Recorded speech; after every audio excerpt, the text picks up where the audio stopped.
উম্মতে মুহাম্মাদের জন্য এক্সেপশনাল আল্লাহর পক্ষ থেকে একটি দয়া, সেই বিধান কুরবানি। এই কুরবানির ভেতরের যে আধ্যাত্মিক শিক্ষা এবং কিয়ামত পর্যন্ত অনাগত বিশ্বের জন্য আল্লাহ রাব্বুল আলামিনের দেওয়ার মধ্যে হিকমা, এই বিষয়ের উপরে আমরা কিছু কথাবার্তা আজকে শুনবো। কুরবানি কেন করি, কুরবানি আমাদের কি ফজিলত দেয়, আমরা কম বেশি জানি, কিন্তু কুরবানির ভিতরে আল্লাহ রাব্বুল আলামিন এমন কতগুলো জিনিস আমাদের জন্য ঢুকিয়ে রেখেছেন, এগুলো কিয়ামত পর্যন্ত মানুষের জন্য আল্লাহ রাব্বুল আলামিনের পক্ষ থেকে একটি অনন্যতা। তো আজকে আমরা কুরবানির ভেতরের যে শিক্ষা এবং কিয়ামত পর্যন্ত অনাগত মানুষের জন্য এর ভিতরের যে হিকমা, এরকম 13টি পয়েন্টের উপরে আমরা সংক্ষিপ্ত কিছু কথা শুনব, যে বিষয়গুলি হয়তোবা আমাদের জানা, কিন্তু আরও একবার এটা আমাদের অন্তর থেকে যেন আমরা আল্লাহর দিকে নিবেদিত হতে পারি এবং আমরা যেন এই কর্মটিকে আল্লাহর পক্ষ থেকে যে অনন্য একটি হিকমাপূর্ণ, এটা যেন আমরা উপস্থাপন করতে পারি, সেজন্য আমাদের এই বিষয়গুলি জানা দরকার। আমাদের এখন এক শ্রেণী এত বেশি জীব প্রেমী হয়ে গেছে যে তারা মুরগির ডিম খেতেও চিন্তা করে যে মুরগির কষ্ট হয়, মাছ খাতেও চিন্তা করে যে মাছের কষ্ট হয়, এরকম চিন্তা করে। কিন্তু সে বাহ্যিক চোখে আকৃতিতে যা দেখতে পায় মনে করে এর ভিতরেই শুধু জীবন আছে, কিন্তু কত জীবন যে সে হাঁচি ফেলে দিলে নষ্ট হয়ে যায় এটা সে জানে না। তার হাঁচি দিয়ে কোটি কোটি এরকম জীবাণু বের হয়ে যায়। তো জীবাণু অনুপরিমাণে হলেও যদি ওর মধ্যে জান থাকে সেটাও জান, গরু জান। তো এই জান প্রেমীরা গরুর ক্ষেত্রে দেখতে পায় অনেক কিছু, কিন্তু অন্য ক্ষেত্রে দেখতে পায় না। তাতে বোঝা যায় এদের চোখের চশমার কালার ভিন্ন, ঠিক না ভাই? এই জন্য আমরা আজকে কুরবানির গুরুত্ব এবং শিক্ষা, যে 13টি পয়েন্টের আলোকে আমরা আমাদের আল্লাহ রাব্বুল আলামিনের দেওয়া বার্তাগুলি আশা করি আমরা পরিষ্কারভাবে বুঝতে পারবো। তার প্রথম বিষয় হচ্ছে যে কুরবানি আমরা কেন করি। প্রথম কথা হচ্ছে কিচ্ছু জানি না, কোনো যুক্তি তর্ক কোনো বিষয়ে আমার আপনার সাথে কোনো কথা নাই। আমার আল্লাহ বলেছেন আল্লাহর জন্য কুরবানি করতে হবে, বাস সামি'না ওয়া আতানা, শুনেছি এবং মেনে নিছি। এর কি উপকার কি অপকার আমার জানার দরকার নাই, আল্লাহর হুকুম পালন করি, এইটা হচ্ছে কুরবানির সবচেয়ে বড় শিক্ষা। আল্লাহ রাব্বুল আলামিন এই শিক্ষাটুকুর ব্যাপারে অনেক বেশি কোরআনুল কারীমের মধ্যে আলোচনা করেছেন। তবে একটু ভালো করে যদি আমরা লক্ষ্য করি, আল্লাহ রাব্বুল আলামিন যেই পয়গম্বরের দ্বারা আমাদেরকে কুরবানি করার বিধান দিলেন, ওই পয়গম্বরকে আল্লাহ রাব্বুল আলামিন সরাসরি কুরবানি কিন্তু করতে বলেন নাই। আল্লাহ রাব্বুল আলামিন কি বলেছিলেন? আল্লাহ রাব্বুল আলামিন কোরআনুল কারীমের মধ্যে সূরা সাফফাতের ভিতরে তার ধারাবাহিক বর্ণনা দিয়েছেন। 102 নম্বর আয়াত থেকে আল্লাহ বলতেছেন, قال يا بني إني أرى في المنام أني أذبحك। আল্লাহ নবী ইব্রাহিম আলাইহিস সালাম এমন বয়সে একটা সন্তান পেলেন, যেই বয়সের সন্তানের ব্যাপারে আল্লাহ রাব্বুল আলামিন যখন তাকে জানাচ্ছিলেন, তিনি নিজেই বলছিলেন কেমনে সম্ভব, আমি বৃদ্ধ হয়ে গেছি, আমার স্ত্রী বন্ধা হয়ে গেছে, মেনস্ট্রেশন বন্ধ হওয়ার পর আবার সন্তান হয় কেমন করে, আমার নিজের মধ্যে থেকে যৌবন বিলুপ্ত হয়ে গেছে।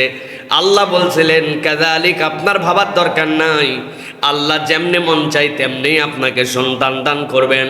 আল্লাহ একটা সন্তান দান করলেন। এরপর আল্লাহ রাব্বুল আলামিনের নির্দেশে তাকে ওই জাজিরাতুল আরবে বাক্কার ভূমির মধ্যে তাকে রেখে দিয়ে আসলেন। কিন্তু কলিজার মধ্যে তার জন্য আল্লাহ এমন টান সৃষ্টি করে দিলেন, পুরা দুনিয়া একদিকে তার মহাব্বত আর এই সন্তানটার তার ভালোবাসা একদিকে।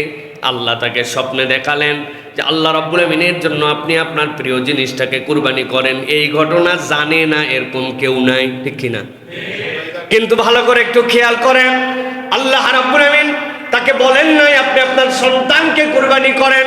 আল্লাহর নির্দেশ হচ্ছে আপনার সবচেয়ে প্রিয় জিনিসকে আল্লাহর জন্য উৎসর্গ করে দেন। তিনি অনেক কিছু করার পরে ভেবে দেখলেন, দুনিয়ার যত কিছুই আমি ত্যাগ করি না কেন, আমি আমার সন্তানের থেকে তো বেশি কাউকে ভালোবাসি না। আল্লাহ রাব্বুল আলামিন ওই সন্তানকেও কি উপযুক্ত বানালেন।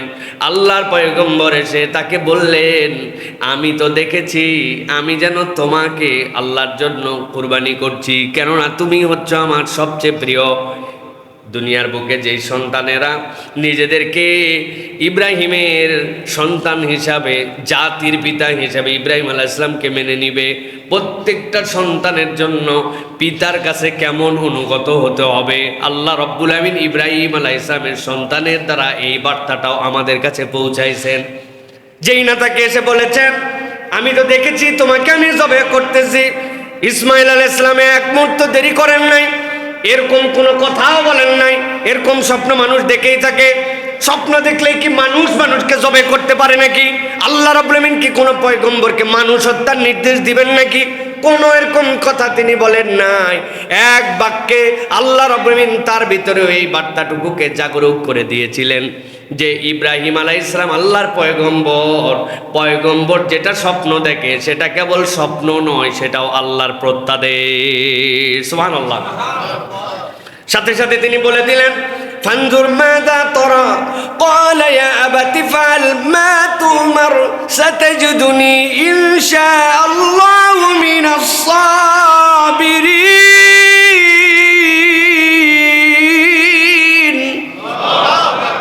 আল্লাহ বললেন, আমার ইসমাইল ইব্রাহিমের মতোই তো সে আনুগত্যশীল। সাথে সাথে বাপকে বলে দিল, যা স্বপ্ন দেখেছেন তাই বাস্তবায়ন করেন, আপনি আমাকে অস্থির দেখতে পাবেন না। ও আমার আব্বা, বাধ্য করে ধরে বেঁধে আমাকে আপনাকে আল্লাহর জন্য কুরবানি করতে হবে না। আপনি দেখবেন আমি আল্লাহর জন্য কুরবানি হওয়ার জন্য সবরকারীদের অন্তর্ভুক্ত থাকব। আপনি আল্লাহর হুকুম পালন করতে দেরি করেন না, আমি মানার জন্য প্রস্তুত আছি। আল্লাহ রাব্বুল আমিন এরপরে বলছেন, এই কথা বলেই আমার ইসমাইল থেমে যায় নাই। আল্লাহ বলছেন, ফালাম্মা আসলামা ওয়া তাল্লাহু লিল জাবিন। এই কথা বলে থেমে যায় নাই, দুইজনে আত্মসমর্পণ করলো। একজন কাত হয়ে শুয়ে পড়লো কানায় কাবার দিকে, তার মুখটা আর শুয়ে গেছে বাপকে পালন করার জন্য। আমার বাপকে আল্লাহ রাব্বুল আমিন যে দায়িত্ব দিয়েছেন সেইটা তিনি যেন পালন করে। আল্লাহ বলছেন দুইজনে আত্মসমর্পণ করে ফেললো, একজন কাত হয়ে শুয়ে পড়ল।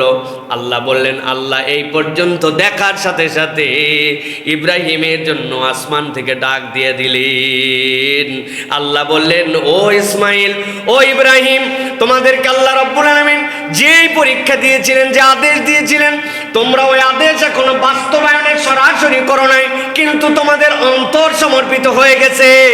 তোমার সন্তান শুয়ে গেছে, একটা কথাও বলে নাই। আল্লাহ ডাক দিলেন, ওয়ানাদাইনাহু আইয়া ইব্রাহিম ক্বাদ সাদ্দাকতার রুইয়া ইন্না কাযালিকা নাজজিল মুহসিনিন। আর কুরবানি সরাসরি তোমাকে করতে হবে না, তোমাদের এই সমর্পণই আল্লাহ কবুল করে নিয়েছেন। আর কেবল তোমাদের সমর্পণের দ্বারাই আল্লাহ কিয়ামত পর্যন্ত আল্লাহর আদেশের কাছে যে মাথা পেতে দিবে, আল্লাহ রাব্বুল আমিন বলছেন তাদেরকে আল্লাহ মুহসিনের দপ্তরে তুলে সফল বানাইয়া দিবেন। আমি আমার সালাতের জন্য দাঁড়াইছি, আমি জানি না আমার সালাত কবুল হচ্ছে কিনা। আমি আমার রোজার জন্য চেষ্টা করেছি, আল্লাহ যা যা নিষেধ করেছেন সেখান থেকে ফেরত চলে এসেছি। আল্লাহ বলেছেন হারামের সাথে সম্পর্ক রাখা যাবে না। আল্লাহ বলেছেন ব্যবসা করলে তুমি সুদের কারবারে যেতে পারবা না। আল্লাহ, আমি আমার সালাতে দাঁড়াইছি, কিন্তু আমার মন তো সালাতে সব সময় থাকে না। আই রাব্বুল আমিন, যেমনে তোমার জন্য নিবেদিত হতে হবে তেমনে তো পারি না। রোজা তো রাখি আল্লাহ, কিন্তু আমার অন্তরের কল্পনার থেকে তো রোজার আমার গুনাহ দূর করতে পারি না। মাঝে মাঝে তো আমার কানও তো আমার গুনার সাক্ষী হয়ে গেছে। আল্লাহ, জবান তো হেফাজত করার কথা, কিন্তু জবানও তো রোজার মধ্যে ঠিক মতো করতে পারি নাই। আল্লাহ বলতেছেন, ইব্রাহিমের থেকে আমি তোমাদের জন্য জানাই দিলাম, ফালাম্মা আসলামা, তোমার দায়িত্ব হচ্ছে আল্লাহর কাছে আত্মসমর্পণ করে দেওয়া। জবেহ করা লাগে নাই, তোমার আত্মসমর্পণ করার কারণে আল্লাহর বিধান তুমি তার কাছে মাথা নত করে দেওয়ার কারণে আল্লাহ কবুল করে নিতে পারে। এই জন্য কুরবানির 1 নম্বর শিক্ষা কি? এক নম্বর শিক্ষা হচ্ছে আল্লাহর নির্দেশ প্রতিপালন করার ক্ষেত্রে কোনো ডান নাই বাম নাই, জিজ্ঞাসা নাই, বুঝলাম কি বুঝলাম না, এগুলার কোনো এক পয়সাও ভ্যালু নাই। আমার আল্লাহ বলছেন ওটাই শেষ কথা, ঠিক কিনা?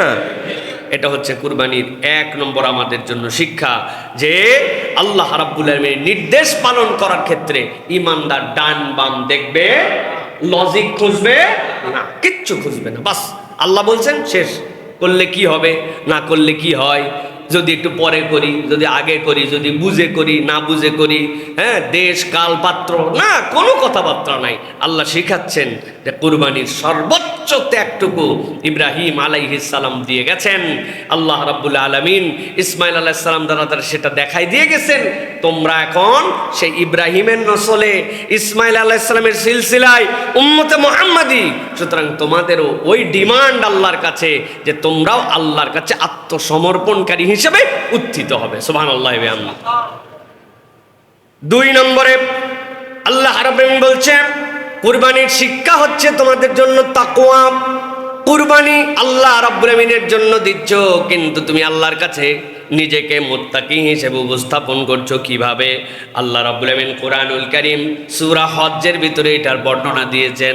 আল্লাহ বলছেন তুমি যে একটা বড় পশু কুরবানি দিলে, খুব দামি একটা পশু কুরবানি দিলে, দেখতে হৃষ্টপুষ্ট, তুমি মনে করো না যে এই পশু তুমি কুরবানি দিচ্ছ, এই পশুর গোশত আল্লাহর কাছে যায়, এইটার রক্ত আল্লাহর কাছে যায়, বরং পৃথিবীর বুকে একমাত্র আল্লাহর বিধান। যারা ফিকহ পড়েন, যারা কোরআন হাদিস চর্চা করেন, তারা জানেন যে এইটা আল্লাহর জন্য উৎসর্গিত হয়ে যাবে, ওইটার খাওয়ার বিধান আর কোনোটাই মানুষের জন্য বৈধ নয়, ওইটা আল্লাহর জন্য আপনাকে দিয়ে দিতে হবে।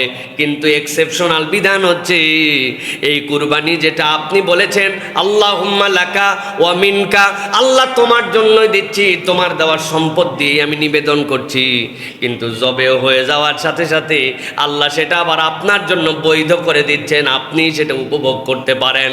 কিন্তু আল্লাহ বলছেন তার মানে এটা মনে করো না আল্লাহর জন্য তুমি যে নিবেদন করছো এটা আল্লাহর কাছে এই গোশত পৌঁছায়, এই রক্ত পৌঁছায়, এটা আল্লাহর কাছে পৌঁছায় না। আল্লাহ কেন তোমার থেকে এটা নেন? আল্লাহ বলছেন লা ইয়ানালাল্লাহু লুহুমুহা ওয়ালা দিমাউহা ولكن يناله التقوى منكم كذلك سخرها لكم لتكبروا الله على ما هداكم وبشر المحسنين। আল্লাহ বলছেন আল্লাহর কাছে গোশত পৌঁছায় না, আল্লাহর কাছে রক্ত পৌঁছায় না, আল্লাহ তোমাদের মনের তাকওয়াটা দেখতে চান। সুবহানাল্লাহ। আল্লাহ আমার মনের তাকওয়া কেন দেখতে চান? আল্লাহ রাব্বুল আলামিন বলছেন এটা তোমাদেরকে আমি বশ করে দিয়েছি, তোমার সাধ্যের মধ্যে ছিল না যে তুমি এটাকে বশ করবা, তোমার অধিভুক্ত করবা। রব্বুল আমিন তার ফিতরাতের মধ্যে, তার জেনেটিক্সের মধ্যে আল্লাহ ঢুকায় দিয়েছেন, সে তোমার অনুগত হয়ে গেছে। কেমনে তুমি তাকে অনুগত করবে সেইটা টেকনিক আল্লাহ তোমাকে দান করে দিয়েছেন। আল্লাহ বলছেন এই জন্য দিলাম যাতে আল্লাহ তোমাদের পথ প্রদর্শন করে দিলেন, এর উপরে যেন আল্লাহর মহত্ব ঘোষণা করতে পারো। সুবহানাল্লাহ। এই জন্য আল্লাহ রাব্বুল আমিন বলতেছেন কুরবানি তোমার দিলের থেকে আসা লাগবে। এইটা কেবলমাত্র তোমার ওই পশুর সাইজ আর পশুর আকার আকৃতি নয়। বহুবার আমি উদাহরণ দেই বোঝানোর জন্য। 10 লক্ষ টাকা দামের কুরবানি, আরেকজনেরটা 15,000 টাকা দামের কুরবানি। 10 লক্ষ টাকা যে কুরবানি কিনছে, ওই কুরবানির পশুকে বাড়ি পর্যন্ত নিয়ে যাওয়ার খরচ হয়তো 20,000 লাগছে। আরেকজনের কুরবানির চালানি হচ্ছে 15,000 টাকা দামের এক ছাগল। এখন আপনি যদি মনে করেন 10 লক্ষ টাকার কুরবানি আল্লাহ আগে কবুল করে নেবেন, আর 15,000 টাকার তার খবর নাই, আপনি ভুলের মধ্যে আছেন। আল্লাহ দুটাই নিতে পারেন, কেননা আল্লাহর টার্গেট রক্তও না, আল্লাহর টার্গেট গোশতও না। আল্লাহ দেখেন দিল নিয়ে আল্লাহর জন্য কে আসছিল। সুবহানাল্লাহ। বিশাল বড় মাহফিল, হাজার হাজার লোক, আপনি মনে করছেন বিরাট সফল ব্যাপার, দামি বক্তা, সেই রকম আলোড়ন সৃষ্টিকারী আয়োজন, আপনি মনে করছেন সফল না। সফলতা বা বিফলতা আপনার জন্য সংখ্যাধিক্য দিয়ে হয় না, সফলতা বা বিফলতা অন্তর নিয়ে কে আল্লাহর জন্য ডেডিকেটেড ছিল এইটার দ্বারা হয়। এই জন্য আপনার আমার জন্য দিন শেখাচ্ছে যে আপনার অন্তরটা আল্লাহর জন্য নিবেদিত হয়েছে কিনা। কেননা বাহিরের খবর সবাই জানলেও অন্তরের খবর আল্লাহ ছাড়া কেউ জানে না, ঠিক কিনা? বাইরে আমারে সুফি সদরুদ্দি বলে, বাপরে হুজুর, ওরে মুত্তাকি, সেই চলাফেরা, বিনয়ী বিনয়ী ভাব, বিনয় ঝরে পড়তেছে, কিন্তু ভিতরটা কটমটা, ভিতরের মধ্যে ভিতরের মধ্যে অহংকার, ভিতরের মধ্যে ভাব, ভিতরের মধ্যে কি হনুরে, এরকম একটা মুড নিয়ে আমি চলাফেরা করতেছি, আছে না নাই? আল্লাহ রাব্বুল আলামিন বলছেন এগুলো একটাও আল্লাহ রাব্বুল আলামিনের কাছে পৌঁছায় না। আল্লাহর কাছে কি পৌঁছায়? আল্লাহ বলছেন আল্লাহর কাছে পৌঁছায় তাকওয়া, আল্লাহর কাছে পৌঁছায় মনের হালত, আল্লাহর কাছে পৌঁছায় তুমি আল্লাহর জন্য কিভাবে নিবেদিত হতে পেরেছো, এইটুকু। এটা গেল তাহলে 2 নম্বর, কুরবানির শিক্ষা হলো তাকওয়া। 3 নম্বর, কুরবানি আমাদেরকে শেখায় অসীম এক আত্মত্যাগ, যেই আত্মত্যাগ মুসলমানরা আল্লাহর কাছ থেকে আল্লাহর জন্য নিবেদিত হওয়ার জন্য শিক্ষা পায়। আল্লাহ রাব্বুল আলামিন এই জন্য নবী সাল্লাল্লাহু আলাইহি ওয়াসাল্লামকে দিয়ে বলেছেন, মানুষের কোনটুকু আল্লাহর কাছে যায়, ইন্নামাল আ'মালু বিন্নিয়াত, তোমার নিয়তটা আল্লাহ রাব্বুল আলামিন দেখতে চান যে আপনি কোন উদ্দেশ্যে দিচ্ছেন। মনের মধ্যে কিন্তু একটু হয়, পাশের বাসার কুরবানিটা বড়, আল্লাহ যা টাকা দিল আমারটা কেমন জানি হলো, হ্যাঁ, নানান কিছু কিন্তু উস্কায়, মনের মধ্যে উস্কায়। আল্লাহ রাব্বুল আলামিন বলছেন তোমার আল্লাহর জন্য ত্যাগের সবচেয়ে বড় নমুনা হচ্ছে যে তুমি তোমার অন্তরকে জিজ্ঞাসা করে দেখো যে তুমি কি স্যাক্রিফাইস করতেছো, আল্লাহর জন্য কি দিচ্ছ। এটা কুরবানির ভিতরের অন্তর্নিহিত বার্তা। সুতরাং আমার কুরবানি কেবলমাত্র একটা পশু হাতে পাইলাম আর আনন্দ করে জবাই করে দিয়া, হ্যাঁ, কালা ভুনা করে রান্না করে খাইয়ে ফেললাম আর মনে করলাম বিরাট কাম করে ফেলাইছে। বিরাট কাম কিন্তু করি নাই। আপনার আত্মত্যাগ, আল্লাহ রাব্বুল আলামিনের জন্য নিবেদন, এটার প্রত্যেকটা পরতে পরতে আপনার নিয়তের সাথে জড়িত। এলোমেলো হয়ে গেলেই আপনার নিয়ত শেষ। কয় পাশের হাজির সাহেব কিনছে 1 লাখ টাকা দিয়া, আমার ইজ্জত থাকেনি, 2 লাখ টাকা দিয়া কিনালা। এইটা ঢাকাতে আমাদের এটা রেগুলার আমরা দেখি। টাকা পয়সা কোনো ব্যাপার না, ঋণ করুন প্রয়োজনে, কিন্তু ছোট গরু আমি দিবার লয়। উনি ছোট গরু দিবে না, উনি ঋণ করে বড় গরু দিবে। এইটা কি আল্লাহর জন্য নাকি এলাকার জন্য? একটু ভালো করে বুঝলেন একটু। আল্লাহ বলছেন দেখতে ক্ষুদ্র, প্যাটার্নে তেমন কিছু না, কিন্তু অসীম এক আত্মত্যাগ। তোমার অন্তর পরিশুদ্ধ কিনা 1000বার প্রশ্ন করতে হবে, কি হালত, কি হালত, কি হালত, শেষ পর্যন্ত আল্লাহ রাব্বুল আলামিন এই জন্য বলছেন এই কুরবানি তোমাকে শেখায় এই আত্মত্যাগ। ইব্রাহিম আলাইহিস সালামকে ইসমাঈল আলাইহিস সালাম জব করা লাগছিল, শোয়ানো মাত্র 2 জনের হালত আল্লাহর কাছে পৌঁছাই গেছে। আল্লাহ রাব্বুল আলামিন বলছে হয়ে গেছে, আর জব দেওয়া লাগবে না। ওয়াতাল্লাহু লিল জাবিন, আল্লাহ ডাক দিয়ে বলছেন থামো থামো, আর করা লাগবে না, তুমি যে করে ফেলতে এটা তো আমি আল্লাহ জানি। সুবহানাল্লাহ। সুতরাং কারো কারো কুরবানি পশুর হাট থেকে কেনার সময় কবুল, আর কারো কারোটা পশুর কেনার সময় থেকেই বাতিল। এটা হিসাব করে কিন্তু আমাদের চলাফেরা করতে হবে প্রিয় ভাইয়েরা। 4 নম্বরে, কুরবানি সমাজের মধ্যে ধনী এবং দরিদ্র, এই ধনী দরিদ্র বৈষম্যকে কমাই দিয়া আল্লাহ রাব্বুল আলামিন একটা তাসবিয়া করতে বলেন। আল্লাহ রাব্বুল আলামিন বলছেন কুরবানি তো দিছো, তোমাদের জন্য হালাল করে দিলাম খাবার, কিন্তু আল্লাহ সূরা হজের 36 নম্বর আয়াতের মধ্যে বলছেন ফাকুলু মিনহা ওয়া আতইমুল কানিআ ওয়াল মু'তার। আল্লাহ বলছেন খাও, নিজে খাও, কিন্তু আরো 2টা শ্রেণীকে খাওয়াও। এক শ্রেণী আছে অভাবে তোমার কাছে হাত পেতে দেয়, ভাই একটু কিছু দেন ভাই, তারেও দাও। আর একটা শ্রেণী আছে অভাবে অভাবে জ্বলে পুড়ে যায়, কিন্তু সামাজিক কারণে, চক্ষু লজ্জার কারণে বলতে পারে না। আল্লাহ বলছেন তুমি একটা মানুষ যদি হও, নিজেকে যদি আল্লাহর কাছে উৎসর্গিত করতে চাও, কুরবানির শিক্ষা হচ্ছে অভাবগ্রস্তকে খুঁজে খুঁজে তার অভাব তুমি পূরণ করে দাও। সুবহানাল্লাহ। আল্লাহ কত সুন্দর করে জন্য বলেছেন ফাকুলু মিনহা ওয়া আতইমুল কানিআ ওয়াল মু'তার। এমন কতগুলা লোক আছে প্রার্থনাকারী, যারা চায় তোমার কাছে সাহায্য চায়, তাকেও দাও। আবার এমন মানুষ আছে চাইতে পারে না, কিন্তু একটু দেওয়ার দরকার, তুমি খুঁজে খুঁজে দাও। আল্লাহ বলছেন ইসলামের যে কোনো বিধান আগে সেটা ভোগের জন্য নয়, ত্যাগের জন্য। যখন একটা মানুষ আরেকটা মানুষের প্রতি সিম্প্যাথি নিবে, সমাজের মধ্যে যদি 20% মানুষও কুরবানি করে আর বাকি মানুষ কুরবানি করতে নাও পারলে, এই 20% মানুষ যদি হৃদয়ের মধ্যে এই ভালোবাসা ভালোবাসাটুকু লালন করতে পারে, ওই সমাজটা এমন ভালোবাসাপূর্ণ হবে যেটা আল্লাহ রাব্বুল আলামিন বলতেছেন আল্লাহর বিধান ছাড়া বাস্তবায়ন সম্ভব নয়। এই যে নামাজের মধ্যে দাঁড়াই গেছি আমরা, ওই ভাই কোন চাকরি করে আর এই ভাই কোন চাকরি করে, এই ভাইটা কোন ব্যবসা করে, তার ব্যাংকের ব্যালেন্স কত, আরেকজন ভিক্ষুক যিনি আপনার এখান থেকে জুমার খুতবা শোনার পরে মসজিদের সামনে যে দাঁড়ায় যাবেন, আপনার ক্ষমতা আছে নাকি যে আমি এই মসজিদের প্রেসিডেন্ট, উনি হচ্ছেন বড় মাদ্রাসার মুহাদ্দিস, আর তুই বেটা নামাজের পরে আবার ভিক্ষা করতে দাঁড়াবি এই জায়গায় পিছনে দাঁড়া? বলা যাবে তো না? আল্লাহ রাব্বুল আলামিন বলছেন এই যে তাসবিয়া তোমাদের জন্য, কেউ কাউকে দূরে ঠেলে দিতে পারবা না। পাশাপাশি দাঁড়ায় গেলে এই নামাজের পাশাপাশি শিক্ষা, এটাকে যদি তুমি সমাজে ইমপ্লিমেন্টেশন করতে চাও, আল্লাহর বাকি বিধানের দিকেও তোমাকে ফোকাস করতে হবে।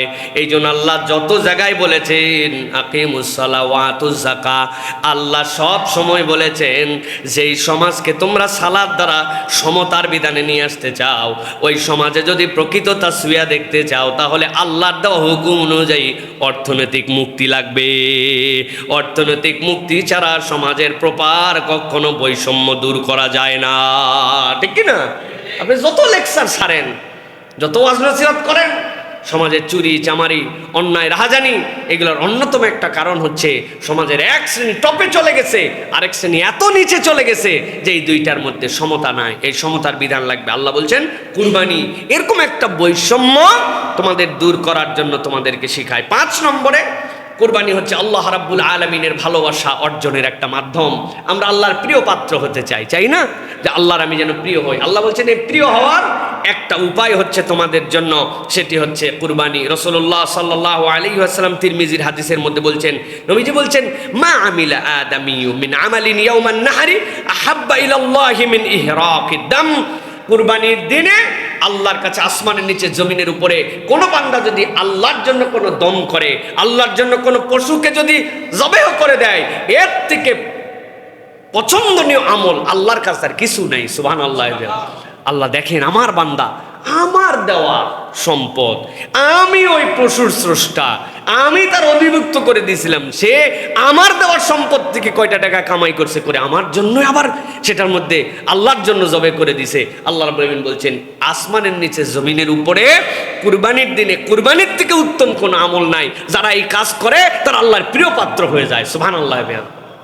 এই সুযোগ তো প্রতিদিন আসে না, বছরে মাত্র 3 দিন। কষ্ট হলেও আমাদের জন্য এই কুরবানিতে এই জন্য শরীক হওয়া উচিত, কুরবানি করা উচিত। আল্লাহ আমার জন্য, তোমার জন্য আমি কিছু করলাম। আল্লাহ খুব টানাটানি ছিল, কষ্টমষ্ট করে ম্যানেজ করছে। আল্লাহ কুরবানি ওয়াজিব, কষ্টমষ্ট করে আমার উপরে হয়েছে, কিন্তু আমি এটার জন্য কার্পণ্য করি নাই। আমি তোমার সন্তুষ্টি অর্জনের জন্য, আল্লাহ তোমার ভালোবাসা অর্জনের জন্য দিলাম। কি জন্য তোমার ভালোবাসা দরকার? আল্লাহ আমার এই বড় একটা ঋণ আছে, আল্লাহ আমার ওই বাচ্চাটা একটু অসুস্থ আছে, আল্লাহ এই প্রবলেমটা সলভ হচ্ছে না, আল্লাহ আমার প্রমোশনটা আটকায় আছে, আল্লাহ আমার ব্যবসার মধ্যে আরেকটুখানি তারাক্কি দরকার, এটা নিজের বাড়ি দরকার, অনেকদিন ধরে ভাড়া বাড়িতে আসি। আল্লাহ তোমার যদি আমি প্রিয় হতে পারি তো তুমি আমার সব দিতে পারো। আমি কুরবানি দিচ্ছি আল্লাহ তোমার প্রিয় হওয়ার জন্য, বাকি জিনিসগুলো তুমি সহজ করে দাও। সুবহানাল্লাহ। আল্লাহ কুরবানির মধ্যে এটা আমাদের জন্য একটা সুযোগ হিসাবে দিয়েছেন। প্রিয় ভাইরা, কুরবানি আরেকটা কি? কুরবানি হচ্ছে ইমানের পরীক্ষার একটা নাম। ইব্রাহিম আলাইহিস সালাম, ইসমাইল আলাইহিস সালাম কিন্তু ইমানের পরীক্ষা দিয়েছিলেন। অতএব আমি যখন কুরবানি দিচ্ছি, স্মারক, এটা স্মারক, স্মারক ডাক টিকিট দেখছেন না ভাই? স্মারক টাকা দেখছেন না ভাই? স্মারক যে আপনি একটা ইব্রাহিম আলাইহিস সালাম, ইসমাইল আলাইহিস সালাম যে ইমানের পরীক্ষা দিয়েছিলেন, আমি তো এই পরীক্ষা দিতে পারবো না, কিন্তু এই স্মারকের ধারাবাহিকতায় আমি একজন মুমিন, আল্লাহ আমার ইমানের কুরবানি হিসেবে তুমি এটা কবুল করে নাও। তাদেরকে যেরকম মুক্তি দিয়া যুগশ্রেষ্ঠ বানায় দিছো, তোমার পছন্দনীয় বানায় নিছো, আমিও তাদের সুন্নাহ পালন করতেছি, এই জন্য রব্বুল আলামিন তুমি আমাকে কবুল করে নাও। সুবহানাল্লাহ। দেখেন না, নিজের ছবি ছোট রাখে, আর যেটাকে তেল দেওয়া লাগবে ওইটার ছবি বড় বড় করে রাখে, দেখছেন না? হ্যাঁ, শুভেচ্ছা দিচ্ছে, হ্যাঁ কি ঠেকা শুভেচ্ছা দেওয়ার, কিন্তু ওই লিডার যদি একবার খালি দেখে যা রে, ওর ছবির উপরে আমারে লিডার বানায়া বুকের কাছে দিছে, মাথার কাছে 2 জন নিচে, পেটের কাছে নিজে আসে, তার মানে খুশি হয়ে যায় লিডার যে এইটা আমারে খুশি করছে। জাস্ট বোঝানোর জন্য বলতেছি, আল্লাহ ইব্রাহিম ইসমাইল ইসলামকে দায়িত্ব দিলেন, তারা এই পরীক্ষায় পাশ করে গেলেন, আল্লাহ সেটা উম্মতে মুহাম্মাদের জন্য দান করে দিলেন। অন্য উম্মতের জন্য কুরবানি করার পরে রেখে আসা লাগতো মাঠে, ওইটা আগুন দিয়ে জ্বলে গেলে তারটা কবুল হতো। আল্লাহ আমাদের এরকম কিছুই করলেন না, উন্মুক্ত করে দিলেন। আল্লাহ অন্তরের উপর কবুল করে নেবেন। আল্লাহ আমি সারকে ধারাবাহিকতায় ইমানের ওই পরীক্ষা তোমার জন্য দিলাম, আমারটাও তুমি কবুল করে নাও। এটা হচ্ছে ইমানের স্মারকের পরীক্ষার কুরবানি। সুবহানাল্লাহ। সুতরাং এটা ছোট করে ভাবার কোনো কারণ নাই। এরপরে যেইটা প্রিয় ভাইরা, সেটি হচ্ছে আল্লাহ রাব্বুল আলামিন বলতেছেন যে 7 নম্বরে কুরবানি হচ্ছে আমাদের অহংকারকে ভেঙে দেয়, আমাদের ভিতরে একটা অহংদার হয়, সেই অহংকে আল্লাহ রাব্বুল আলামিন বলতেছেন এই কুরবানি দূর করে দেয়। কিভাবে? আল্লাহ রাব্বুল আলামিন বলছেন যে আমরা অনেক সময় মানুষ তার সম্পদ নিয়ে, বাড়ি নিয়ে, গাড়ি নিয়ে, অনেক কিছু নিয়ে অহং করে। আল্লাহ ইব্রাহিম আলাইহিস সালাম দ্বারা আমাদেরকে শিখিয়েছেন। ইব্রাহিম আলাইহিস সালাম কি বলেছিলেন? ইন্না সলাতি ওয়া নুসুকি ওয়া মাহইয়ায়া ওয়া মামাতি লিল্লাহি রাব্বিল আলামিন। আল্লাহ রে, আমার জীবন, আমার সম্পদ, আমার সালাত, আমার কুরবানি সব কিছু তো তোমার পক্ষ থেকে, এগুলো সব তোমার জন্য দিচ্ছি। এই জন্য এই কুরবানি হচ্ছে আমাদের জন্য অহংকারকে ধূলিসাৎ করে দেয়, অহংকারকে মাটির সাথে মিশায় দেয়। কিন্তু এটা অন্তর নিয়ে করা লাগবে। ওই কুরবানিটা ওই অন্তর নিয়ে আল্লাহর কাছে উপস্থাপিত হতে হবে। সুতরাং কুরবানি আমাদের অহংকারকে শেষ করে। এটা সূরা আনআমের 162 নম্বর আয়াতের মধ্যে থেকে তাফসিরের মধ্যে দেখবেন যে এই আয়াতের তাফসিরের মধ্যে অনেক কথা মুফাসসিরিনে কেরাম লিখেছেন। তার মধ্যে একটা হচ্ছে আমাদের অহংকার অথবা কোনো বিষয় নিয়ে যদি কখনো গর্ব করে ফেলি, তাহলে আল্লাহর কাছে 2টা জিনিস বলতে হয়। প্রথমে আল্লাহু আকবার বলতে হয়, আল্লাহ ভুল হয়ে গেছে, আমি একটু ভাব নিয়ে ফেলছিলাম, আল্লাহ একটুখানি কথার মধ্যে মনে হয়েছিল যে আমার একটা ভাব চলে আসছে, আল্লাহ রাব্বুল আলামিনের কাছে এরপরে বলতে হয় ইন্না সলাতি ওয়া নুসুকি ওয়া মাহইয়ায়া ওয়া মামাতি লিল্লাহি রাব্বিল আলামিন। এইটা বললে আল্লাহর কাছে বান্দা আবার সমর্পিত হয়। সুতরাং অহংকার দূর করার জন্য আমাদের এই কুরবানি আল্লাহর জন্য দিতে হবে। প্রিয় ভাইয়েরা, কুরবানি আমাদের জন্য সামাজিক ঐক্য সৃষ্টি করে। সমাজের মধ্যে যে একটা ভ্রাতৃত্ব, সমাজের মধ্যে যে একটা ভালোবাসা, এটা কিন্তু কুরবানি আমাদের দ্বারা সৃষ্টি করে। আমি আগেও বলেছি, আরো 2বার বলবো সামনে ইনশাআল্লাহ। সেটি হচ্ছে যে আমাদের যাবতীয় উৎসব, মুসলমানদের যাবতীয় উৎসব ভোগের নয়, মুসলমানদের উৎসব হচ্ছে ত্যাগের। আপনি একটু হিসাব করে দেখেন, সব কিছুতে মুসলমানরা যে উৎসবে যায়, সেই ঈদুল ফিতর বলেন, আপনি সালাতে যাবেন, আপনি কষ্ট উপভোগ করে গিয়েছেন। একজন অনাহারীর কষ্ট কি, সেটা ট্রিলিয়নিয়ার হলেও ফজর থেকে মাগরিব পর্যন্ত রোজা, আর যদি মাটি কাটা লোক হয় তার জন্য একই টাইমে রোজা, একই ডিউরেশনের রোজা। সুতরাং মুদ্দাতের দিকে এক করছেন আল্লাহ, যে ত্যাগ বুঝো, সকলের সাথে ত্যাগে এক হও। তোমার অনেক টাকা আছে, সে ঈদে যায়, আরেকজনের টাকা পয়সা নাই, আল্লাহ বলছেন তুমি দিয়ে যাও, তোমার রোজার কাফারা আদায় করে যাও, সাদাকাতুল ফিতর দাও, আগে ত্যাগ করো, তারপরে তুমি কুরবানি করছো। কুরবানি আল্লাহ রাব্বুল আলামিন বলছেন তুমি এইটা হচ্ছে মানুষকে দাও, পরিবারকে দাও, আশপাশে আত্মীয় স্বজনের মধ্যে দাও। সুতরাং একাই খাবে এরকম না, এটা মানুষের জন্য দাও। পশুর চামড়াটা যদি বেচে দাও, এটা তোমার ভাগ নাই, এটা এতিম, মিসকিন, অনাথ, দুস্থ, তাদের জন্য চামড়ার অংশ তোমরা দান করে দাও। এই যে আল্লাহ রাব্বুল আলামিনের যত বিধান, ইসলামের যত বিধান, ইসলাম ভোগ শিখায় নাই, ইসলাম শিখাইছে আগে ত্যাগ। এই ত্যাগের মধ্যেই যে মহিমা, আল্লাহ রাব্বুল আলামিন বলতেছেন এটা হচ্ছে কুরবানি সামাজিক একটা ঐক্য সৃষ্টি করে, ভালোবাসা সৃষ্টি করে, একজন আরেকজনের খবর নিতে শেখায়। রাসূলুল্লাহ সাল্লাল্লাহু আলাইহি ওয়াসাল্লাম বুখারী মুসলিমের হাদিসের মধ্যে বলছেন, কে না জানে আল মুমিনু লিল মুমিনি কাল বুনিয়ান ইয়াশুদ্দু বা'দুহু বা'দা, এক অংশ আরেক অংশকে শক্তিশালী করে। এরা সবাই হচ্ছে একটা দেয়ালের মতো, যখন প্রত্যেকটা এর অংশগুলো মজবুত হয়, সবাই মিলে মজবুত হয়। সুতরাং মুমিন মুমিনের প্রতি একটা ভালোবাসা থাকবে, তার জন্য দরদ থাকবে। আমার মনে হয়েছে যে আমি একটা পশু, আল্লাহ যা টাকা পয়সা দিয়েছেন 50-60 হাজার টাকায় দিতে পারি, কিন্তু না, এটা বড় দেই তো আল্লাহ রাব্বুল আলামিনের জন্য। কেন? যে আমি তো আমার খাওয়ার জন্য না, যে আমার দ্বারা বেশি মানুষ বেনিফিটেড হবে, আল্লাহ দেওয়ার তৌফিক দান করছেন। দিলাম, একটা পশু কুরবানি দিছি, এটা পুরাটাই দান খয়রাত করে দিছি, যা আর একটা খাইছি, নিজের বাসার জন্য রাখছি, আল্লাহ আমারে তৌফিক দিছেন। কি হবে এই টাকা পয়সা নিয়ে? কি আমি কবরে যাব নাকি? মরলে তো সকলের জন্যই এক।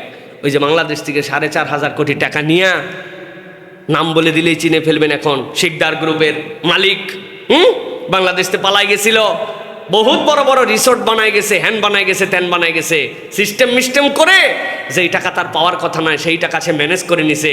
ব্যাংকের ম্যানেজারকে 100 কোটি দিছে, স্থানীয় লিডারকে আরো মারছে, মাইরে নিজে মানি লন্ডারিং করে সিস্টেম করে, কি বলে এটাকে, মানির যে সিস্টেম মানে তার প্রক্রিয়া, ভুয়া কাগজপত্র দেখা দেশ থেকে চলে গেছিল, মরে গেছে কয়েকদিন আগে। যাওয়ার জায়গা ওইটুকুই, ওই জায়গার থেকে যাওয়ার থেকে ঠেকাতে পারে নাই, ধোকা দিয়ে গেছে, বোঝা চাপাই নিয়ে চলে গেছে।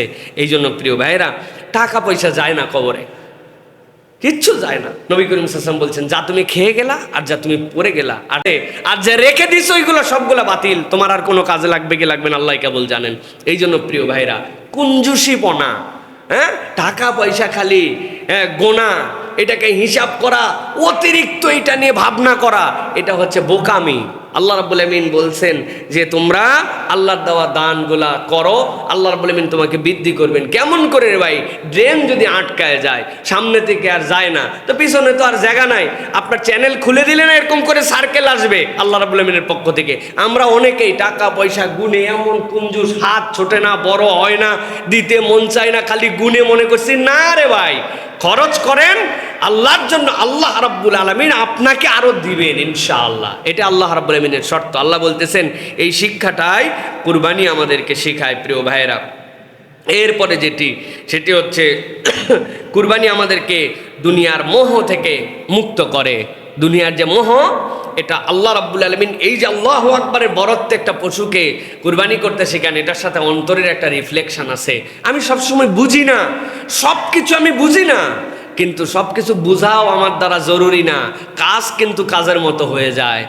আপনি আপনার ফোনের মধ্যে নিয়েছেন, একজনের কাছে কল করবেন, আপনার ফোন কিনছেন 30,000 টাকা দিয়া, সিম আপনার, টাকা আপনার, ফোনও আপনার।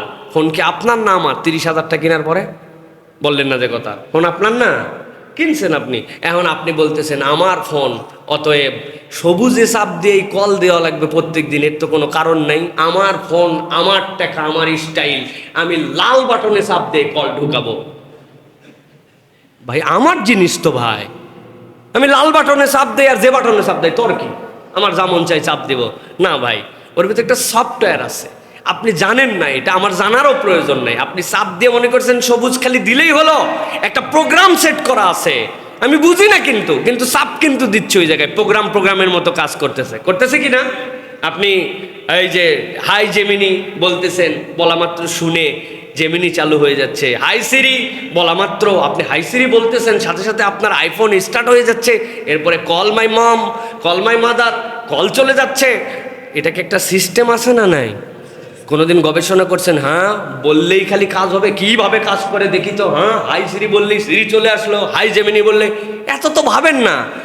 আপনাকে বলার উদ্দেশ্য এতগুলি কথা, এইটা আল্লাহর অনেক বিধান আছে, আপনি বুঝবেন না। আল্লাহ প্রোগ্রাম সেট করে রাখছেন ওইভাবে যে আল্লাহ এর দ্বারা আপনাকে এই নিয়ামত দিবেন। 3 বার ইস্তেগফার পড়ো, 7 বার সূরা ফাতিহা পড়ে ফু দাও, কুল আল্লাহ ফালাক নাস পড়ো, পরে ফু দিয়ে হাত দিয়ে ঘষা দাও। ও ভাই কি হলো কেমনে? 3 এর দাম কি, 7 এর দাম কি? নামাজের পরে 3 বার ইস্তেগফারের মানে কি? 33 বার সুবহানাল্লাহ। আপনি বুঝবেন না, এর ভিতরে আল্লাহ প্রোগ্রাম সেট করে রাখছেন, কেমনে কাজ হবে এটা আল্লাহ জানেন। সবকিছু তো আমি দুনিয়ারটাই বুঝি না, আল্লাহটা বুঝতে যাবো কেমনে, ঠিক কি না? আল্লাহ এই জন্য বলতেছেন কুরবানি তোমাকে দুনিয়ার মোহ থেকে মুক্ত করবে। আল্লাহ দুনিয়ার মোহ আমার দূর হয় না, দুনিয়ার পিছেই খালি লেগে আছে। আল্লাহ বলছে কুরবানি দে, তুমি তো দেখলে খালি জব দিলাম, আমার টাকা দেখিনি, আমার একটা, কেমনে আবার মোহ যাবে? কেমনে যাবে? তোমার হিসাব মিলানো লাগবে না, হিসাব মিলাবেন আল্লাহ। সুবহানাল্লাহ। এই জন্য এটা বুঝতে হবে যে কুরবানি আমাকে দুনিয়ার মোহ থেকে আমাকে দূর করে। কুরবানি জান্নাতের পথে আত্মশুদ্ধির মাধ্যম। এই কুরবানির দ্বারা আমি যে জান্নাতের পথে যেতে চাই, এটা আমার আত্মশুদ্ধির মাধ্যম। কথা বললে অনেক দীর্ঘ হবে, আমি অনেকগুলা নোট করেছিলাম। নফসের কুরবানি, অহংকারের কুরবানি, হিংসার কুরবানি, হারাম আয়ের কুরবানি, গুনাহের কুরবানি। কি কুরবানি আমি দিচ্ছি? আল্লাহ বিসমিল্লাহ আল্লাহু আকবার বলে আমি পশু কুরবানি দিচ্ছি। আমি কি এইটা হারাম টাকা দিয়ে কুরবানি দিতে পারবো? কথা বলতে হবে, পারবো? আল্লাহর কাছে কবুল হবে? আমি কি এটা অহংকার দেখাই কুরবানি দিতে পারবো? এলাকার কেউ এত বড় দিতে পারে না, দেখ তোদের গুলা সব কি, সব মরা মরা গরু ছাগল নিয়েছে, আমারটা, এটা বললে কি কুরবানি হবে ভাই? হ্যাঁ, হারাম কিনে নিয়ে এসে বিসমিল্লাহ আল্লাহু আকবার জায়েজ বলে সকলকে দান খয়রাত করে দেবো। ভাই আমার নিয়ত এটা না ভাই, খাওয়ার, এলাকার গরিব দুস্থকে দেওয়ার জন্য নিয়ত। এই জন্য ব্যাংকের থেকে ডাকাতি করা পয়সা দিয়া আমি কুরবানি দিচ্ছি, কবুল হবে তো না ভাই? এইগুলো যদি বুঝেন তাহলে এটাও একটু বুঝেন, নফসের কুরবানি, আমার নফস যা চাই তা দিলে হবে না। আপনার এই কুরবানি অহংকারের কুরবানি, আল্লাহর কাছে অহংকারের পশুর কুরবানি হয় না। আপনার এই কুরবানি হারামের কুরবানি, আল্লাহর কাছে কবুল হয় না। আপনার এটা গুনাহের উপরে কুরবানি, কবুল হয় না। তাহলে আমি গুনাহমুক্ত জীবন চাই কি না? হ্যাঁ, আমি কি অহংকার মুক্ত জীবন চাই কি না? আমার কুরবানি তো আমাকে আমার ডাইরেক্ট শিক্ষা দিয়ে দিচ্ছে যে তুমি এই জায়গায় খালি অ্যাপ্লিকেশন করতেছো, বাকি জায়গায় তোমার কোনো খবর নাই। নাকি আমরা চালাকির মধ্যে আছি? হারাম টাকা দিয়ে একজন কুরবানি করছে, করার পরে জবাই করে বলছে কাটাকাটি, বলছে মানে, বলতেছে টাকা হারাম ছিল, গুনার, কুরবানি করা ওয়াজিব, সোয়াব, মধ্যে গোস্ত খাওয়া ফাও। কাটাকাটি গেছে, মধ্যে গোস্ত খাওয়া ফাও। হাসলাম যদিও, কিন্তু বাস্তবতা মিলাই দেখেন আমাদের অধিকাংশের কাম কাজ এইরকমই এখন। আল্লাহ আমাদেরকে বোঝার তৌফিক দান করেন। প্রিয় ভাইয়েরা, এরপরে যেটা বলবো 11 নম্বর, আমাদের ভোগবাদী সংস্কৃতি থেকে বের করতে শেখায়। আল্লাহ কোরআনুল কারীমের মধ্যে বলছেন, আলহাকুমুত তাকাসুর হাত্তা যুরতুমুল মাকাবির কাল্লা সাউফা তা'লামুনা সুম্মা কাল্লা সাউফা তা'লামুন। ও দুনিয়ার মানুষ, প্রাচুর্যের যে তোমাদের আল্লাহ রাব্বুল আলামিন তোমাদের যে প্রতিযোগিতা করার মানসিকতা তোমাদের অন্তরের মধ্যে ঢুকায় দিয়েছেন, আল্লাহ বলছেন এই প্রাচুর্যের প্রতিযোগিতা তোমাদেরকে গাফেল বানায় ফেলছে। তোমাদেরকে দুনিয়ায় এই মোহ ততক্ষণ পর্যন্ত শেষ হবে না হাত্তা যুরতুমুল মাকাবির, কবরে পৌঁছানোর পরে তুমি বুঝতে পারবা যে দুনিয়ার বুকে আমি যে জীবনযাপন করেছিলাম, দুনিয়ার বুকে আমি যে ভোগবাদী জিন্দেগি যাপন করেছিলাম, এইটা আসলে আল্লাহ রাব্বুল আলামিনের কাছে আমাকে কিছুই দিতে পারে নাই। আল্লাহ রাব্বুল আলামিন এই জন্য বলছেন এই ভোগবাদী সংস্কৃতি থেকে, সম্পদের মোহ তোমার অন্তরকে গাফেল করা থেকে যদি আল্লাহর কাছে তুমি নতুন করে পরিবর্তিত মানুষ হতে চাও, তাহলে আল্লাহ রাব্বুল আলামিন তোমাকে দেখাচ্ছেন যেই পশু তুমি কুরবানি দাও, এই পশু তুমি বড় করো নাই, এই পশুর প্রকৃত মালিকও তুমি না। তুমি যে সম্পদ বলতেছো আমার সম্পদ, এই সম্পদ তোমার ব্রেনে যদি ছোট্ট একটু প্রবলেম থাকতো, পাবনায় মানসিক হাসপাতালে যায় টিকটকের আইটেম হওয়া লাগতো, কিন্তু আমার দ্বারা আর কিচ্ছু করার ছিল না। সুতরাং যেই ব্রেন আমি খাটাইছি মনে করলাম, যেই বিবেক খাটাই আমি কামাই করছি মনে করলাম, যেই জমি আমি মনে করলাম আমার, ওই জমির মালিকও আমি নই। আল্লাহ বলছেন আমার দেওয়া সম্পদ থেকে, আমার দেওয়া পশু থেকে, আমার অনুগত পশু থেকে তুমি যেরকম কুরবানি করলা আল্লাহর জন্য, এটা তোমাকে শিক্ষা দেয় যে তোমার ভোগ করো যেটা আল্লাহর হুকুমের মধ্যে থেকে নিজে নিজে ভোগবাদী হয়ে যেও না। আধুনিক দুনিয়ার সিস্টেম হচ্ছে আমার কামাই, আমার ভোগ, আমার চলাফেরা। মুসলমানের সংস্কৃতি কখনো এইটা নয়, বরং পাশ্চাত্য সংস্কৃতি আমাদের মধ্যেই রিফ্লেকশন দেয়, আমাদের সমাজকেও সেরকম ভোগবাদী বানাতে চায়, ঠিক কি না? তারাও আমাদেরকে ভোগবাদী বানিয়ে দিতে চায়। আমি আমেরিকায় একবার ছিলাম, নিউ ইয়র্কের ম্যানহাটনে সম্ভবত এক রেস্টুরেন্টে, ইন্ডিয়ান কাবাব রেস্টুরেন্ট, সেই দোকানে খেতে বসছি। বসার পরে দেখলাম একটা ব্ল্যাক কাপল, বয়স্ক কালো মানুষ, তারাও আমেরিকায় অনেক আছেন। আসার পরে তারা খাওয়া দাওয়া করলো। খাওয়া দাওয়া করার পরে যার দোকানে বসেছে এমনই আমাদের খুব পরিচিত বন্ধু মানুষ, তো খাওয়ার পরে বিল দিল দুইজন। তো এই যে টাকা তো ওদের দেশে ক্যাশলেস বলা চলে, একবারে পুরাটাই কার্ডে পেমেন্ট হয়। একসাথে খাইলো, একসাথে আসলো, একসাথে বেরোয় গেল, কিন্তু দুইজন দুই কার্ড থেকে দিল। তা আমি কাকতালীয় ভাবে ওনাদেরকে জিজ্ঞাসা করলাম, ভাই একজনের মনে ব্যালেন্স ফুরাই গেছে জন্য কত আন্তরিকতা না, আরেকজন ব্যালেন্স দিয়ে দিল। বলে হারে রাখেন, কিসের আন্তরিকতা, এরা দুইজন হাজব্যান্ড ওয়াইফ, কিন্তু খাইছে, খাওয়ার পরে একসাথে খাইয়ে যার যার বিল সে দিছে। এইটা আপনাদের কাছে অবাস্তব কিনা জানি না, এটা একদম বাস্তব তাদের সমাজে, যে যারটা খাবে, এখানে কোনো বিল দেওয়ার কারবার নেই। এটা খুব খারাপ কিছু নয়, মোটা দাগে এটাকে আপনি একদম বাজে প্র্যাকটিস বলতে পারবেন না। কিন্তু বাংলাদেশে কোনো এরকম হিস্ট্রি আছে যে স্বামী স্ত্রী দুইজন বইসে একসাথে খাওয়ার জন্য, বউয়েরটা বউ দিয়েছে, স্বামীরটা স্বামী দিয়েছে? ভাই এইটার কন্ডিশন দিতে পারি, আজকে তুমি দাও, আরেকদিন আমি দিব, কিন্তু একই টেবিলে বসে দুইজন টাকা দিব। এটা কেন? এটা ভোগবাদী সংস্কৃতির অংশ। আমার কামাই আমার উপভোগ, তোমারটা তোমার ভাই, তোমারটা হুদামিসে আমি ঝামেলা নিতে যাব কেন? এটা ইসলামিক কালচার নয়, মুমিনদের নেচার এইটা নয়। মুমিনরা এটাকে ভিন্ন রকম একটা নেচার হিসাবে নিয়েছে। মুমিন জানে আরেক ভাইকে খাওয়ানোর মধ্যে তৃপ্তি কি, আরেক ভাইয়ের জন্য ত্যাগ করার তৃপ্তি কি। এখন আধুনিক সভ্যতা আমাদের সেখান থেকে বের করে আমাদেরকেও জানোয়ার বানানোর প্রতিযোগিতায় নিয়েছে, ঠিক কি না? আমি কিছুদিন আগে এক ওয়াজ করছিলাম যে ভাই ভাইকে খাওয়ান, চায়ের বিল সব সময় দিতে পারবেন না, সুযোগ পাবেন না, আপনার জন্য সুযোগ থাকবে না, আপনি দিয়ে দেন চায়ের বিলটা, আপনি খুশি হন। তো পোলাপান একজন আমার লিঙ্ক পাঠাইছে যে হুজুর আপনার এই ওয়াজ তো সেই রকম মানুষের কাছে গেছে, কিন্তু কমেন্টগুলো পড়ে দেখেন। তা আমার হাতে সময় নাই, তারপরে কমেন্ট করে একজন বলছে হুজুর এরা খালি চাই খেতে চায় না, খাওয়ার পর বিড়ি খেতে যায়, এই পয়সা দেওয়া যাবে কিনা? চিন্তা করছেন কেইসে তেন্দরের তেন্দর আমাদের লোকজন। প্রিয় ভাইয়েরা, তাহলে কুরবানি আমাদেরকে ভোগবাদী সংস্কৃতির থেকে বের করার জন্য আমাদেরকে নিয়ে আসে। দুনিয়ার সম্পদ চিরস্থায়ী নয়, আল্লাহর সন্তুষ্টির জন্য ব্যয় চিরস্থায়ী। এই লাইনটা মনে রেখে দিয়েন, দুনিয়ার সম্পদ চিরস্থায়ী নয়, আল্লাহর সন্তুষ্টির জন্য ব্যয়কৃত সম্পদটাই চিরস্থায়ী আমাদের জন্য। সুবহানাল্লাহ। ওটা একদম জান্নাতে ঢোকা পর্যন্ত আল্লাহ রাব্বুল আলামিনের কাছে যাবে। যাওয়ার পরে আল্লাহ দেখাবেন যে এই বান্দার আল্লাহর জন্য কাজ করার জন্য জান্নাতের মর্যাদা এত উপরে উঠাই দিয়েছেন আল্লাহ সুবহানাহু ওয়া তাআলা। এরপরে 12 নম্বর যেটা বলবো সেটা হচ্ছে আল্লাহর জন্য ত্যাগ, এর বাস্তব প্রশিক্ষণ। আল্লাহর জন্য ত্যাগ করছি, বাস্তব প্রশিক্ষণ কি? আমাদের জন্য বাস্তব সেরকম কোনো প্রশিক্ষণ নাই। আল্লাহর ত্যাগের বাস্তব প্রশিক্ষণের নাম ইমপ্লিমেন্টেশনের নাম হচ্ছে আপনার আমার জন্য কুরবানি। এই জন্য আল্লাহ রাব্বুল আলামিন রাসূলুল্লাহ সাল্লাল্লাহু আলাইহি সাল্লামকে দিয়ে বলেছেন, সূরা আলে ইমরানের ভিতর আল্লাহ এই বিষয়ে বিস্তারিত বলেছেন 92 নম্বর আয়াতের থেকে, লান তানালুল বিররা হাত্তা তুনফিকু মিম্মা তুহিব্বুন। তোমরা পূর্ণ নেকি ততক্ষণ পর্যন্ত অর্জন করতে পারবে না যতক্ষণ না তোমাদের প্রিয় বস্তুটি আল্লাহর পথে তোমরা ব্যয় করো। এই যে এইটার যে আমার কুরবানি আমার খরচ, এটার জন্য আয়োজন, এটার জন্য আল্লাহর জন্য একটা আমি উপস্থাপন করতেছি, সুতরাং বাস্তবিকই আমি আল্লাহর জন্য ত্যাগ করছি। এই ত্যাগের মানসিকতাটা কুরবানি আমাদের জন্য শিক্ষা দেয়। সর্বশেষ যেটা বলবো প্রিয় ভাইয়েরা, সেটি হচ্ছে যে আমাদের কুরবানি আমাদের জন্য একটা মানবিক সমাজ গঠন করার ক্ষেত্রে আমাদের জন্য বিরাট বড় ভূমিকা পালন করে। আল্লাহ রাব্বুল আলামিন কুরআনুল কারীমের মধ্যে সূরা হাশরের এই আয়াতের উপর আপনাদের কাছে আমার তাফসীর করা আছে, ওয়ায়ুসিরুনা আলা আনফুসিহিম ওয়ালাউ কানা বিহিম খাসাসা। সেই সাহাবী, যেই সাহাবী তার 2টা বাচ্চাকে অভুক্ত রেখেছিলেন, সেই সাহাবী যিনি স্ত্রীকে সেই রাত্রে অভুক্ত ছিলেন, সেই সাহাবী যিনি রাত্রে খেয়ে খান নাই, প্রত্যেকের বুক ভর্তি ক্ষুধা ছিল, কিন্তু সন্তানের 2 জনের খাদ্য দিয়ে 2 জন মেহমানকে মেহমানদারি করেছিলেন।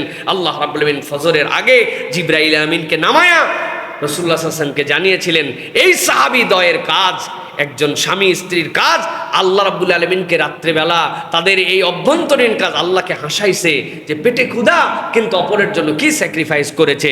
সুতরাং এই যে স্যাক্রিফাইস আল্লাহ রাব্বুল আলামিন বলেছেন ওয়ালাউ কানা বিহিম খাসাসা, মনের মধ্যে যদিও চাহিদা ছিল কিন্তু তারা নিজের চাহিদাকে উপেক্ষা করে অন্যকে প্রায়োরিটি দিয়েছে। এই প্রায়োরিটিটাকে শেখায়, মানবিক সমাজ বানাতে শেখায়। কুরবানি এই মানবিক সমাজের ভূমিকাটা আপনার আমার জন্য দেয়। প্রিয় ভাইরা, আমি একাই খাবো না, আমি আমার আশপাশ দিয়ে দেখব। এই যে আসুন্নাহ ফাউন্ডেশন সারা দেশে কুরবানি করে, আপনি কি জানেন এরকম মানুষ আছে পুরো বছরে 1 কেজি গরুর গোশত কেনার সামর্থ্য রাখে না, তাদের বাড়িতে কুরবানির কারণে এই পশুর কুরবানি হওয়ার কারণে তাদের কাছে এই কুরবানির গোশতটুকু পৌঁছায়। এই দেশের মধ্যে এরকম লোক আছে, আপনি কি জানেন যে পুরা বছরে যে 2 কেজি গরুর গোশত কেনার মতো তৌফিক তার নাই? এরকম মানুষ আছে, এরকম ঘর আছে। এই কুরবানি এই বার্তাটা আমাদের কাছে দেয় যে আল্লাহ রাব্বুল আলামিনের জন্য একটা মানবিক সমাজ হবে। সুতরাং আপনি শুধু বাহ্যিক চক্ষে, যেই চোখের মধ্যে আপনার একটা চশমা আছে, যেই চশমার কালার হচ্ছে মানবিক সমাজ আমি দেখতেছি, পশু হত্যা হচ্ছে বিরাট বড় একটা অপকর্ম, আপনি এইটা দেখতেছেন, ওটা শয়তান আপনার চোখে লাগাইছে। আর আমরা আল্লাহ রাসূলের চোখ দিয়ে আপনাকে 13টা পয়েন্ট দেখালাম যে আল্লাহ রাব্বুল আলামিন এই কুরবানির মধ্যে আমাদের জন্য দুনিয়া, আখেরাত, সমাজ, মানবিক কল্যাণ, ত্যাগ, আত্মত্যাগের এই বার্তাটুকু আল্লাহ রাব্বুল আলামিন ঢুকাই দিয়েছেন। সুতরাং কুরবানির ফরজ, কুরবানির ওয়াজিব কুরবানি দিয়ে আদায় করতে হবে, অন্য কোনো কিছু দিয়ে এটা আদায় করা যাবে না। আল্লাহ যেন আমাদেরকে বোঝার তৌফিক দান করেন। আল্লাহ রাব্বুল আলামিন যেন আমাদেরকে কুরবানিগুলো কামা হাক্কাহু আদায় করার মতো যোগ্যতা, তৌফিক, এবং আমাদেরকে আল্লাহ রাব্বুল আলামিনের পক্ষ থেকে দেওয়া এই নিয়ামতের শুকরিয়া আদায় করার মতো আল্লাহ রাব্বুল আলামিন যেন যোগ্যতা দান করেন।